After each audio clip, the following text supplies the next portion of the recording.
Welcome to your first task. This is drawn from the digital technology area, and it's like the pedagogy we're talking about is project-based learning.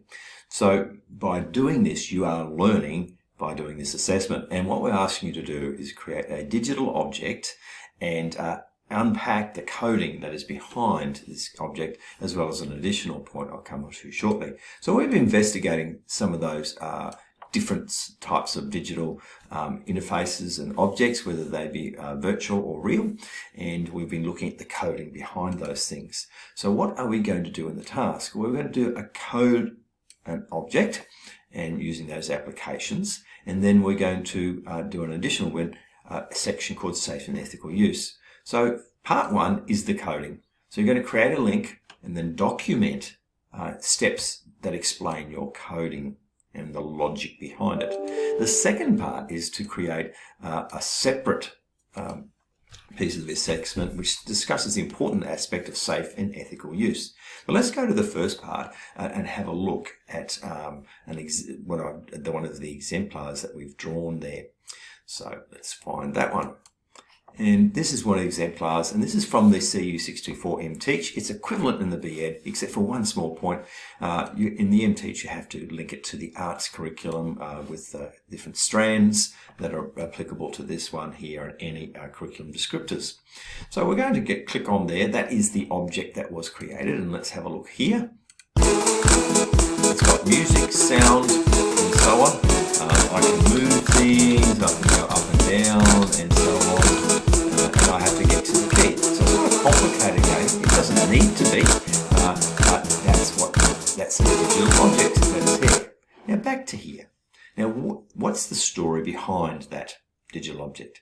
Well, it's got music. It's got a movement of a ball.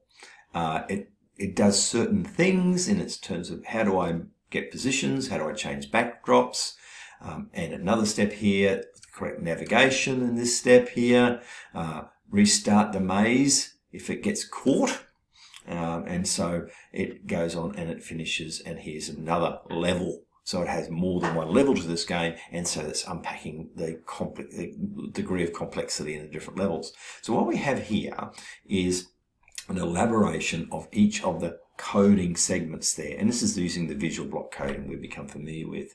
So that is part one. So let's go back to our unit outline. We have coded a digital object and explained what it is.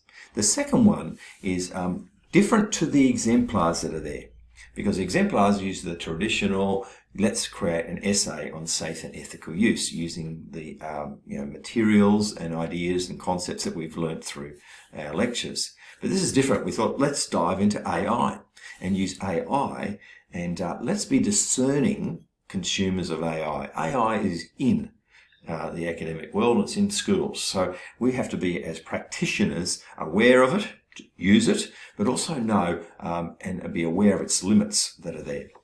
So safe and ethical use is the topic, and we're asking you to draft an AI. So put that into an AI software, and we'll see what comes out.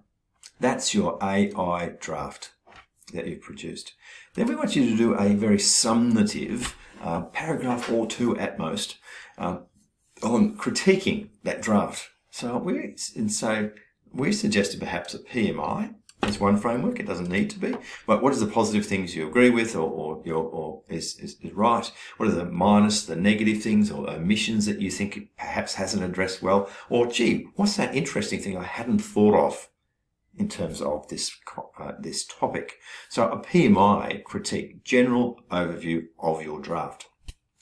Outside, because of that critique, we're then asking you to produce an AI final. And therefore you will use a couple of generations from your draft to produce that AI final. Now both those are appendiced. Now a further critical route. Now, is that what AI produced actually okay? How do we know? Well, we're going to ask you to critically review for validity, and that is to select 4 points that have been from your AI final, and then independently source academic scholarship and articles, websites, and quality sources to see whether AI is on the money and so on. So if it is, don't say, oh yeah, it is. Explain why it is and show your academic justification from why it is or why it's not, or what is needed to be done to enhance that one of these 4 points. Or if it's wrong, let me know why and where's your alternate supporting academic justification. Last step in this is a 60-second synthesis. In other words, create a file and a video context which basically unpacks your final piece of work that you have done. And it can be similar to the format of these very abundant social media type tools. Not asking you to create it in that tool, but make it of the same format. So in other words, we're testing to say, I've got this and I can put this together in a 60-second grab. So there's the selected formats and the information that is there. So you're going to create going backwards in a sense, you've got your synthesis, you've got your AI final, you've critiqued the 4 points, you have your original critique of the draft, and you've submitted the draft. So they're your L as appendix. So they're your 4 aspects of this, 5 aspects of this task. So that's task number 1. Just to recap, it has 2 elements. That's the coding of a digital animated object and explained, and an AI embedded safe and ethical use of ICT.